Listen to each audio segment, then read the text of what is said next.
So yeah, my name's Alex Cannon. I'm the Republican candidate in the race.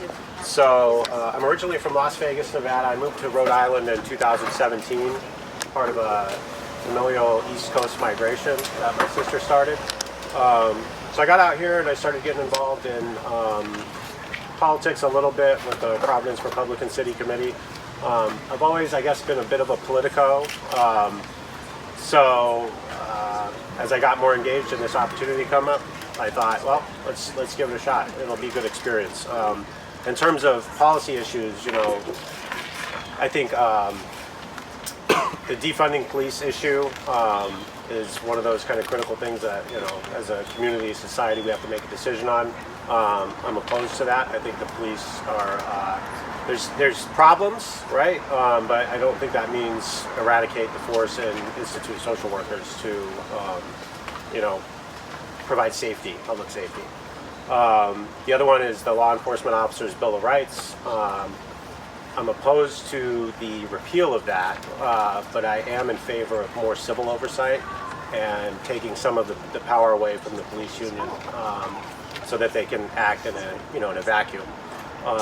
There needs to be more civil oversight and accountability there, more of a two-way street.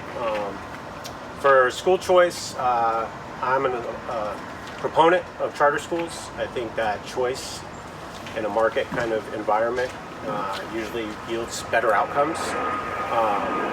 That's the basic argument for school choice, is that if you have private schools that are competing against public schools, it raises the bar of quality.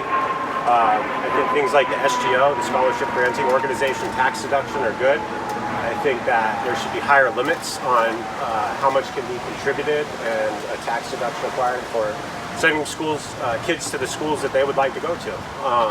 Making the choice on what they find is best for their education and, you know, in consultation with their parents. Let's see.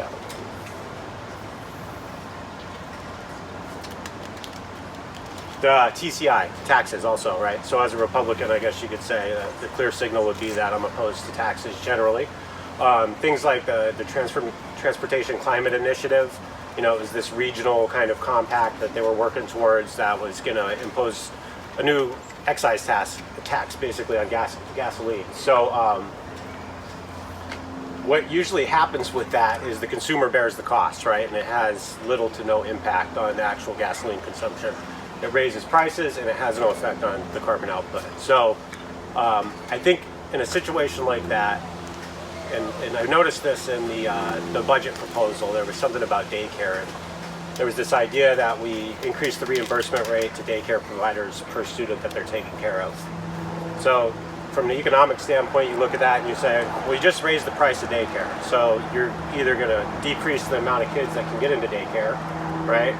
Or, well, that's just economic fact. So then they say, well, we're going to raise the assistance level, the public assistance level of, you know, oh, you can make 250% of the poverty income in order to qualify for subsidies to daycare.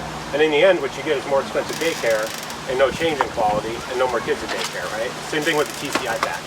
It makes gas more expensive for consumers. It makes it more expensive for trucking. It just increases inflation overall, and it has no real benefit.